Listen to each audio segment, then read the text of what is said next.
The Terminator and Terminator 2 both gave us glimpses of the post-Judgment Day future. Since then, fans have wanted to see more of that future, maybe even an entire movie set there. Salvation in 2009 finally attempted it, with mixed results.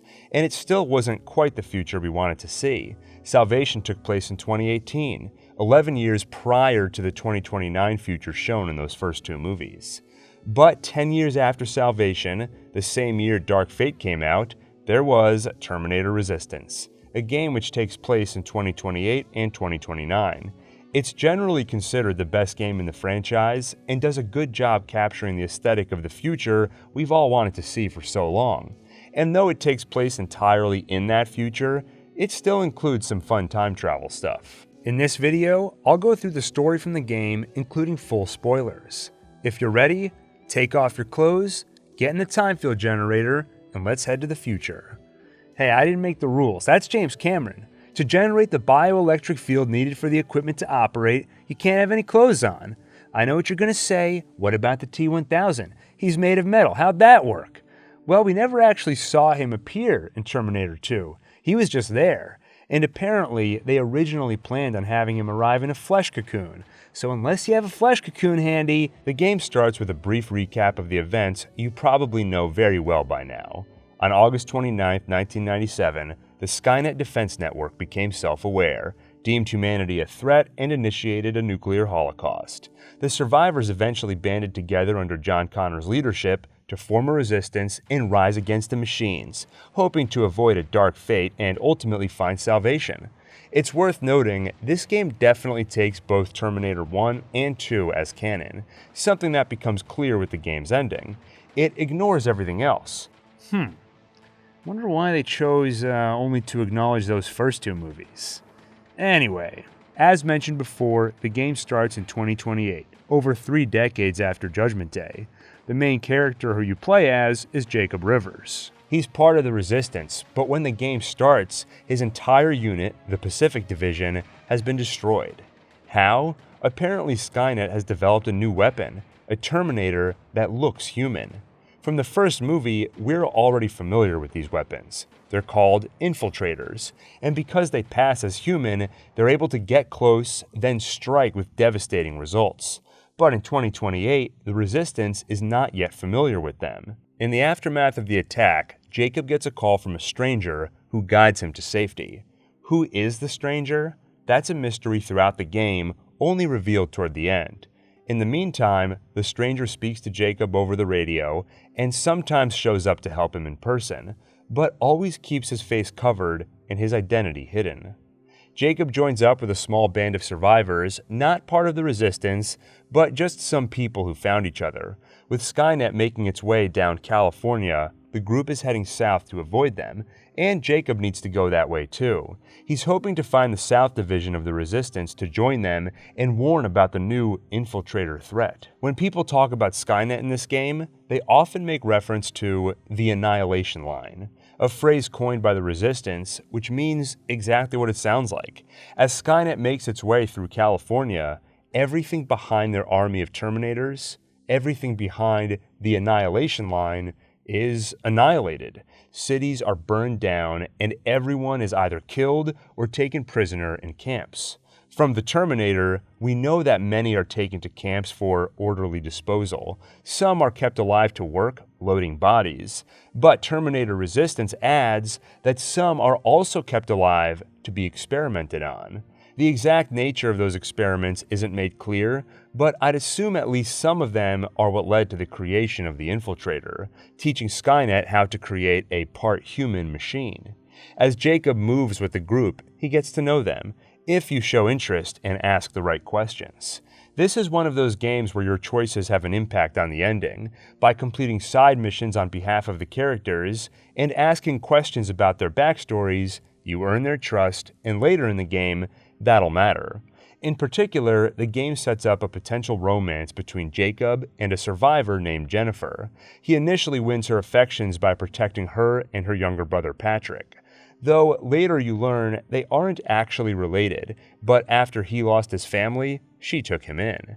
and you'll further gain her affection by, again, talking to her between missions and asking about her past. Who knew Terminator Resistance would be such a great source for dating advice? All you have to do is ask questions that make them think you care, but only between missions. Shortly after joining the group, Jacob has another run-in with the infiltrator. He kills one of the survivors, Colin, and nearly gets Jacob, until that stranger shows up to save him. It seems the infiltrator is after Jacob specifically. Soon, Jacob finds the Resistance and meets Commander Jessica Barron, head of the South Division. She's at first skeptical of his story and overall cold toward him, but later we learn there's a touch of jealousy there. She soon reveals the reason she agreed to meet up with Jacob. The Resistance recently intercepted intel from Skynet, a list of people targeted for termination.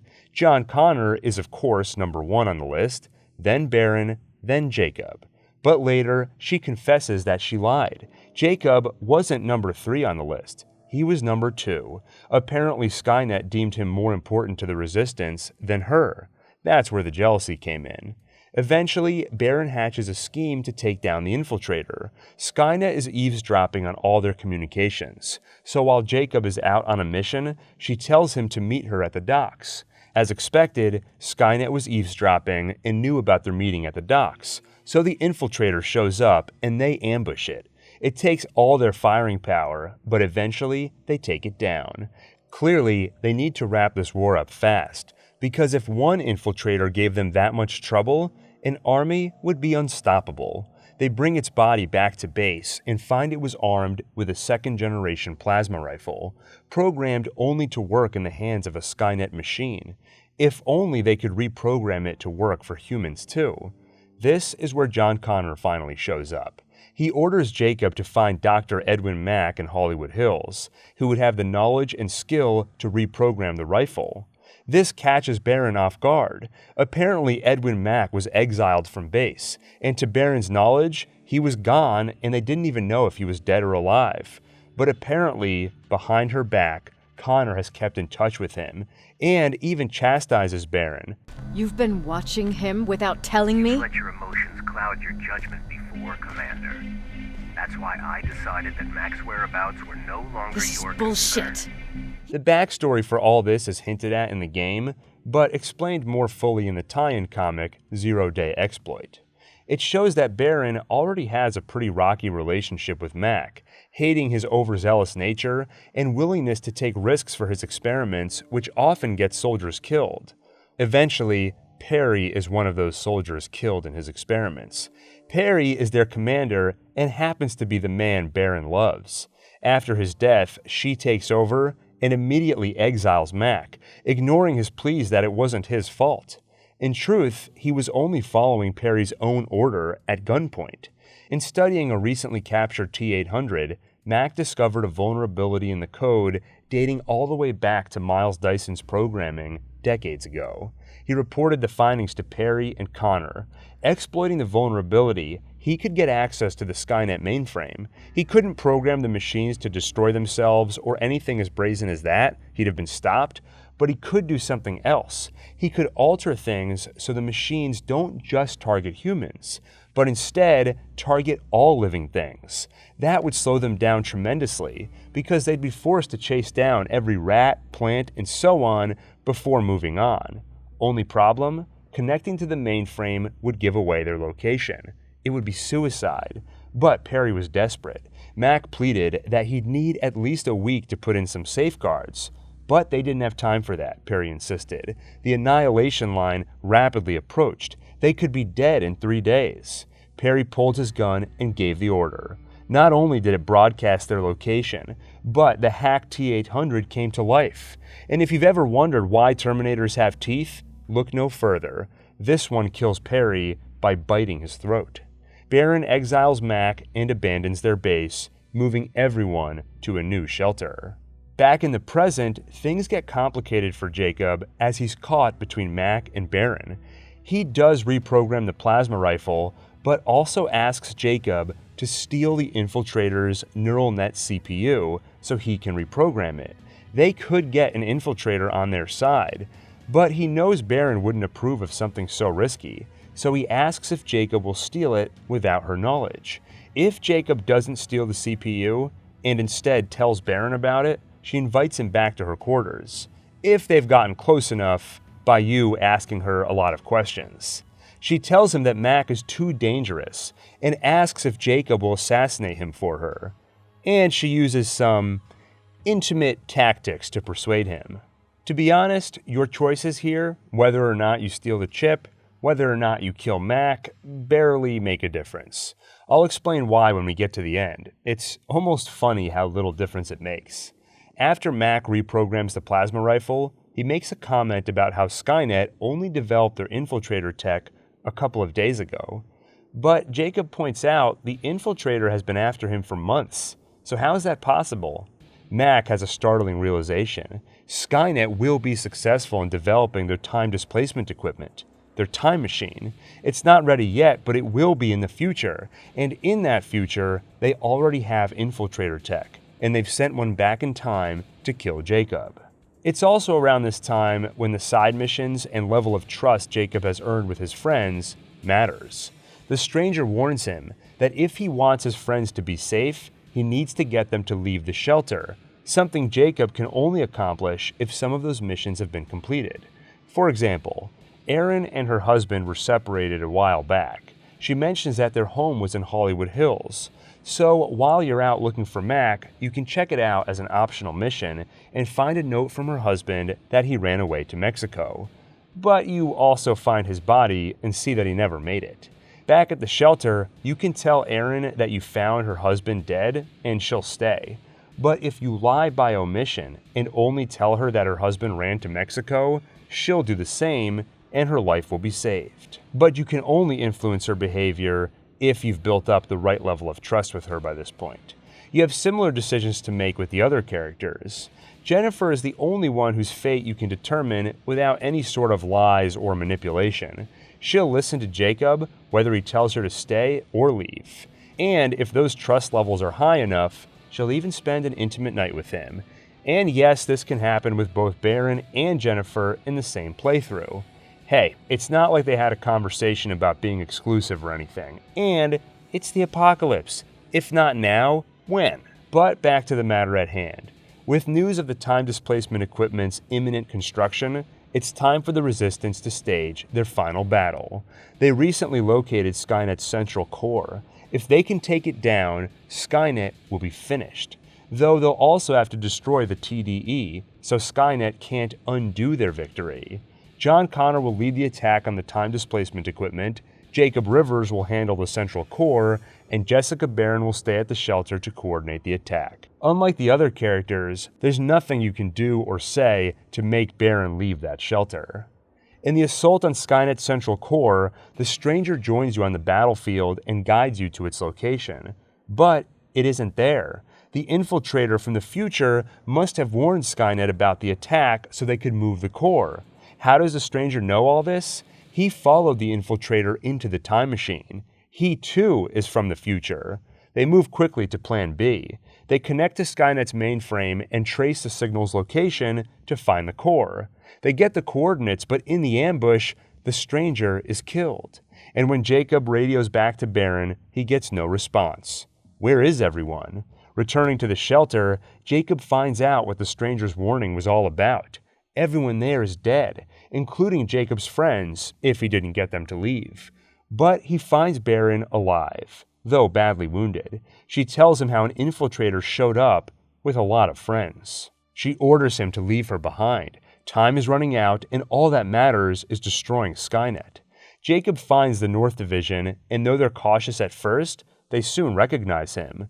Apparently, John told them Jacob would be coming, and Jacob would have the central core's coordinates. How did John know Jacob would come with the coordinates? Jacob meets John face to face and finally gets some answers. John Connor has been informed of some future events, thanks to the stranger. In one alternate future, the Resistance reaches the time displacement equipment and sends soldiers back in time to protect those marked for termination. Because Jacob is the one who discovers the central core's location, he's high on that list. When John asked for volunteers to be his protector, many raised their hands, and from them, John selected Jacob himself. The stranger, the one who's been guiding Jacob, and the one who died protecting him is apparently Jacob himself from the future. And now it's time for the final assault. With the central core's coordinates, John has already sent a unit to destroy it, meaning Skynet will soon realize they're losing the war and activate the time machine to send infiltrators back in time to prevent that from happening. So they have to destroy the time displacement equipment now. John and Jacob head out with the North Division and stage their attack. In the midst of their battle, Skynet turns on the machine and sends an infiltrator into it, then another and another. But once the central core is destroyed, the machines are shut down and the Resistance takes control of the time displacement equipment. On their way to it, John tells Jacob how they'll use it. 3 Terminators were sent back in time. A T-800 was sent to 1984 to kill his mother, Sarah Connor. A T-1000 was sent to 1995 to kill John Connor as a child. And of course, there's the infiltrator that was sent after Jacob just a few months ago. So, John will send protectors back in time to stop these Terminators. Sarah's protector is, of course, Kyle Reese, but given the T-1000's advanced capabilities, John's protector can't be a man. It'll have to be a reprogrammed Terminator. So, John asks for the reprogrammed CPU from Mack. But you may remember, stealing the CPU was optional, and in some playthroughs, Jacob might have even killed Mack. In that case, when you tell John you don't have the reprogrammed CPU, he will say, "You don't? Then we've got a problem. I don't believe any of our soldiers are capable of stopping the T-1000.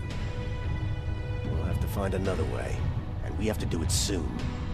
For the third protector, Jacob is given a choice. He can go back in time to once again become the stranger and just try not to die this time, or he can stay in the future and let another soldier volunteer to take his place. After you make the selection, the game goes into a sort of epilogue where Jacob narrates over some pictures. He'll mention which friends did or didn't die, depending on whether or not you got them out of the shelter. Baron's fate is left ambiguous. Checking the shelter after the destruction of Skynet, they don't find her body, so she might still be out there somewhere.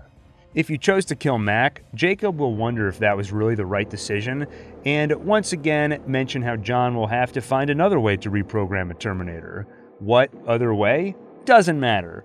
Anyway, if he chose to go back in time, he'll see it as a chance to right the wrongs of his actions, i.e. play the game again and this time try to get the good ending, where everyone lives. One nice bit of writing is that in either ending, Jacob says the line, "And as for me, it was time to start over."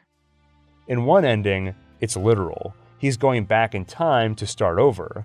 But if you don't go back in time, he still says the line, but in this context, he means he needs to start over by creating a new life now that the war is over.